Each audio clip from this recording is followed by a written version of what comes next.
Hey everyone, and welcome to the second round of your K-pop artist opinions. I'll once again be responding to your submissions. You can check out the first video after this if you haven't already. Number 1. Gurm leaving LE SSERAFIM was better for everyone.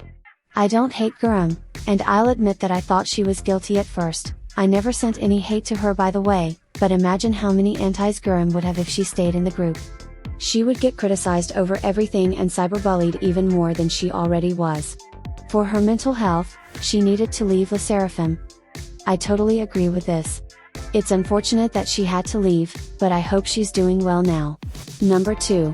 If I don't want to stan a group because of the 20-something members, I'm looking at you, NCT. I'm not lazy, I just have different priorities, no hate to them. Same. I like NCT and Triple S music and know some members, but big groups aren't my thing, even if they have subunits, because I'd like to at least recognize everyone in the group but don't want to memorize 20+ names and personalities. Number 3. Luna. I really feel like their music gradually got worse throughout their career overall, although I really do love WOW and Be Honest, because their debut solo songs are impeccable and Hi-Hi/Favorite/Butterfly are also great. Love So What as well, but enjoyed Why Not Less, and again PTT Less. Agreed. Their solo debuts and subunit songs were top tier, but BBC's shitty management heavily impacted the group. Number 4. Momoland. Okay, maybe only Boom Boom did insanely well for them and they did basically copy most of the instrumental for Bomb from Boom Boom, not researched by me, they just sound almost identical in my opinion, but some of their songs are so good on Thumbs Up gives me so much joy. Lamau. Momoland's music is always so fun to listen to. I'm So Hot is still my favorite song of theirs. Still a bit sad they disbanded. Number 5. Liz from IVE. Don't know much about IVE, however I saw the video where the IVE members had pranks played on them and Liz was so heartwarming to watch, she really seems so sweet, also love her vocals, they give me joy. Liz's vocals are so satisfying to hear, especially in 11. She's that girl. Number 6. New Jeans and TXT have the best 4th gen discographies. I haven't listened to their discographies in its entirety to determine that, but they do have nice tracks. Number 7. Stray Kids are overrated. This is my opinion, S-Class was mid and the rap was horrible, Changmin chews on his raps. Also, they are problematic like Han's pre-debut rap, Chan's braids, Hyunjin's durag and Hyunjin's blackface. They also did the curry dance. Apart from liking a few songs, I've admitted to not being fond of the group because of the reasons you've stated. I didn't like S-Class either, but I'll say their raps do go hard sometimes. Number 8. I'm here to say that Sonamu's and Momoland's discography is extremely underrated. Yes, they got many great songs. Number 9. Blackpink wouldn't survive without Lisa. The group wouldn't be the same if any of the members left, to be honest. Number 10. Twice should be as popular as Blackpink. I think Twice are doing great for themselves and are already pretty popular. Number 11. New Jeans and ITZY are the best 4th gen groups. Because there are so many groups, choosing who is the best is entirely subjective. I personally don't agree with you, but both groups have great songs. Number 12. Baby Monster, Baemon, will fail. They're from YG Entertainment. They'll be fine. But will they be as successful as Blackpink? I doubt it. Number 13. Ditto is such a bad song. It sounds fine to me, but it's definitely overhyped. Number 14. Visuals are important in K-pop. Yep. And people need to stop pretending like it isn't. Number 15. Jennie should be kicked out of Blackpink. Number 16. Yuna and Yeji carry ITZY. I would say it's Ryujin and Yeji actually, but Yuna does well too. Number 17. The only one with stage presence is Lisa in Blackpink. She has the best stage presence in the group. Number 18. BTS is good, but overrated. I don't have any thoughts on your opinion honestly. Number 19.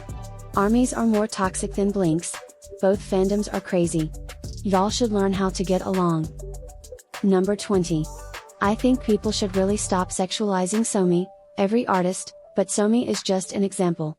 I see so many people on my FYP sexualizing her and it's truly disturbing. It's always about her chest, too. Like, can they just shut the fuck up? It's literally SA2 if you think about it. You're sexualizing a girl on the internet without any form of consent. It's effing wrong and I get so mad when I see it. Also, Somi, come back soon so stream it. True, I agree with you. The harassment is quite troubling. Number 21. I'm Hindari's jalapeno. Photo. No. Hi. Okay. Number 22. Jay Park from Unhypen is so overhated. Like, y'all really bullied my man over his music taste. Music is subjective. If you don't like his music taste, that's fine. But making fun of him all over the internet? Hell no. K-pop fans get too comfortable mocking their faves, even if it's just joke. Like, at the end of the day, y'all aren't these idols' actual friends. Number 23. Blackpink best songs are Type of Girl, D4, and Forever Young. Disagreeing with you for the simple fact that Playing with Fire wasn't mentioned. Yes, I'm biased AF. I love Forever Young though. Number 24. This isn't an opinion, but please seriously consider standing Gravity. I swear they have bops. They're a 9-member boy group under Starship Entertainment. They debuted back in 2020-2019, pretty early in the year. They are all really talented and their music needs to blow up. A few song Rex, Groovy, Adrenaline, Boppin', Cloud9, A to Z, Vinny Vidi Vici, Gas Pedal. And I also recommend listening to One Jin's cover of Hype Boy, it's too good. He didn't even change any of the lyrics. I don't know much about Gravity, but the music I've heard so far is really good. Adrenaline and Fly have me in chokehold. Thanks for the song Rex, I've been meaning to check them out for real. Number 25. Woney carries Ive. We've been new. Number 26. Momo's a better dancer than Lisa. Momo seems to be more versatile, so I guess you could say that. Number 27. G-Idol's best song is Tomboy. Absolutely not. Huh is right there. And I know some of y'all might flame me, but O is up there too. That's my favorite title track of theirs. Number 28. I love SKZ and Inha, but let's get real, Sunwoo and Changbin are so ugly. Personality, however. The woman was too stunned to speak. Number 29. ITZY's entire discography is absolutely horrendous. There is not a single song worth listening to. Yuna's voice is so annoying I cannot listen to it whatsoever. However, I am madly in love with Ryu. Now that's a damn lie. From their title tracks Dala Dala, Icy, Loco, Voltage, or B-sides like Sorry Not Sorry, Shoot, Kill Shot, or even Ting Ting Ting. These are just some of my faves, but ITZY have many bops with different sounds. Number 30. Fans over-exaggerate everything idols do. Not even like the regular dating things, like even the memes. Like, just because K1 gets a bit irritated at things that would irritate anyone doesn't mean that she has anger issues. If Mark is a bit more laid back and likes to have fun, it does not make him overly chaotic or WTV and sensei, because he's just a guy having fun with his friends, it isn't/shouldn't be some crazy new thing. Exactly. K-pop stans love making things bigger than it is. Number 31. Bangchan be kinda looking goofy wearing those crop tops.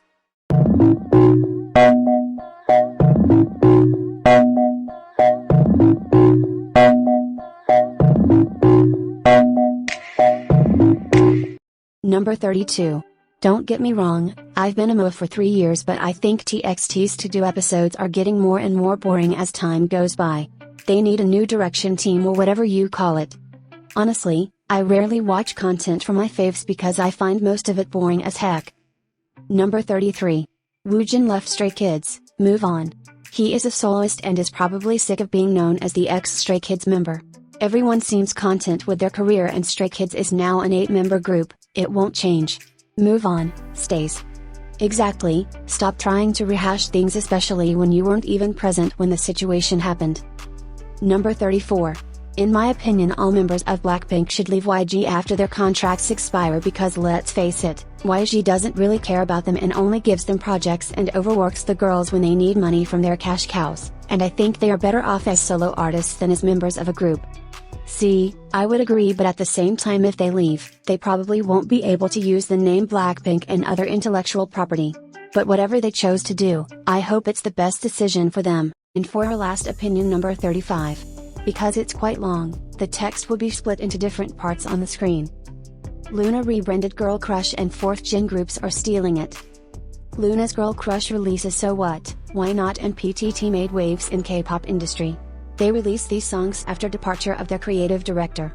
They had to go mainstream because of financial issues, but, even though they lost their essence sound-wise, their aesthetic stayed consistent thanks to Digipd, MV production company that worked with them since pre-debut.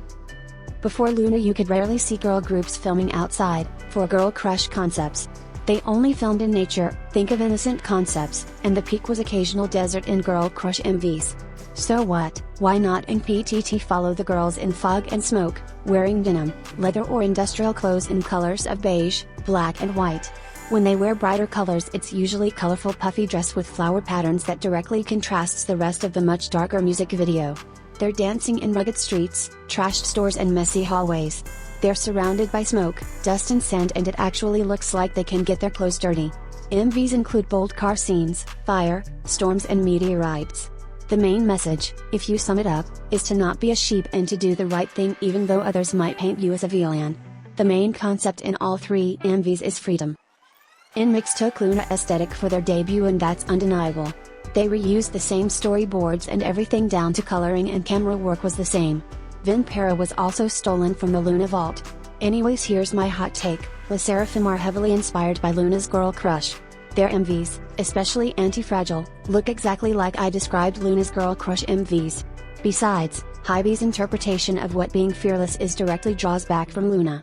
Both girl groups are living in dystopian world, showing excitement at the idea of going against social norms and acting bad as they watch the world crumble before them. They're unforgiven, one might say. The messages of LE SSERAFIM songs fit so well within the Luniverse and aesthetically these groups look the same. I wouldn't say they copied because they added their own personality into it, but there's definitely inspiration. This was a very interesting read and I do agree with you that the K-pop industry is very inspired by Luna's unique concept. I definitely see the resemblance in other groups. We've made it to the end. Thank you so much for watching and also being patient with me because these opinions have been submitted since June and I just got to it. Let me know what you want to see from me next. See you later.